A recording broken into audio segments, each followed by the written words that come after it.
You ever have somebody treat you like you're their personal staff?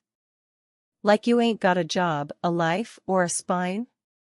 Well baby, my sister-in-law, Miss Vanessa, took it to another level. She walked around calling me the family babysitter like it was my government title.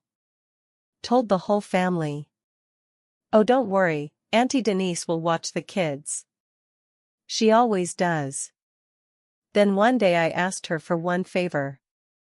And she laughed in my face. So I said okay. Alright. Cool. And I booked myself a first-class vacation. While she stayed home learning exactly what happens when you disrespect the wrong auntie. Hey baby, welcome back to Auntie's living room. Grab you a drink, get comfy, and go on hit that subscribe button so you don't miss the next story. Now let me tell you about the time my sister-in-law got a masterclass in Karma's childcare services, and trust me, they do not offer refunds. My name is Valerie Denise Carter, 58 years old, Memphis-born, Atlanta living, and freshly divorced from Ronald Carter after 31 years of marriage. We met when I was 19 and he was 21, he could quote scripture and make me laugh so hard sweet tea came out my nose. We built a life, 2 kids, a brick house in Stone Mountain, vacations to Gulf Shores every summer. Then 2023 happened. I found the messages, hundreds of them, with a 29-year-old life coach named Destiny who spelled it Destiny with 2 E's and a heart. Ronald moved out the same week I filed. He got the boat, the 401k, and visitation with the grandbabies. I got the house, full custody of my piece, and a restraining order he violated twice. The threats started small. Texts at 2 a.m. "You'll be sorry." Tires slashed in my driveway. Dead roses on my porch with notes that said rest in peace. My daughter Shania begged me to leave town.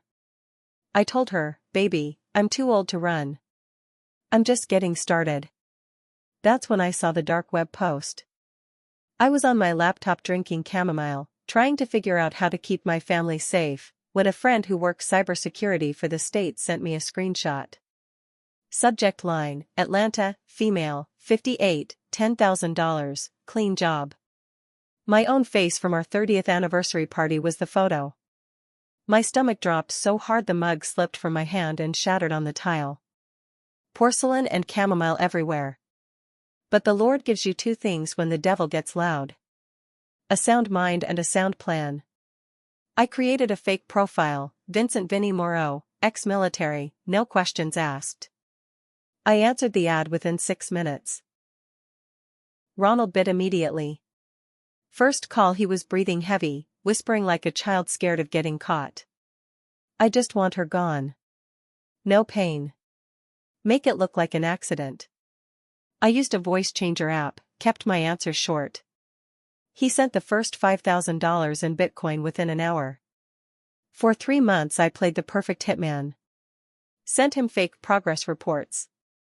Made him describe exactly how he wanted it done, car accident, home invasion, overdose. Every fantasy he had about watching me die, he told Vinny. I recorded every second, timestamped, cloud-backed, sent nightly to my lawyer and a Georgia Bureau of Investigation agent I grew up with in Memphis. Meanwhile Ronald was living his best life, new condo, new truck, Destiny on his arm at the family fish fry acting like the new Mrs. Carter. July 27, 2025, the annual Carter family reunion at my cousin Diane's farm outside Covington. Ronald was holding court by the smoker, wearing a Kiss the Cook apron, grinning like he'd won the lottery. At 3:12 p.m. 8 unmarked cars rolled up the dirt road. GBI agents in plain clothes stepped out with vests that said police in big yellow letters. Ronald saw them, laughed, thought it was a prank. Until the lead agent said, "Ronald Carter, you're under arrest for solicitation of murder, conspiracy to commit murder, and stalking." He dropped the tongs. Ribs hit the dirt. Destiny started screaming, it was his idea. I stood on the porch in my Sunday yellow, holding a glass of lemonade, and said loud enough for the whole bloodline to hear. "Baby, you wanted me gone. I just helped you disappear instead." He took a plea for 12 years day for day. Destiny flipped and testified against him for immunity. The judge gave me a permanent protective order and all remaining joint assets. I still have the burner phone. It sits in a shadow box on my mantel next to our old wedding photo, screen cracked, still playing his last voicemail on loop. Vinny, where are you? The job should be done by now. Every time I walk past it, I smile and say, job complete, Ronald. Some men dig graves for the women who love them. Smart women hand them the shovel and call the police. That's how Miss Valerie turned a murder plot into a prison sentence, without ever leaving her kitchen. If this gave you peace, power, and a slow clap, smash like, subscribe, ring the bell. In the comments tell me the craziest thing an ex ever did thinking you'd stay quiet. I always read every last one.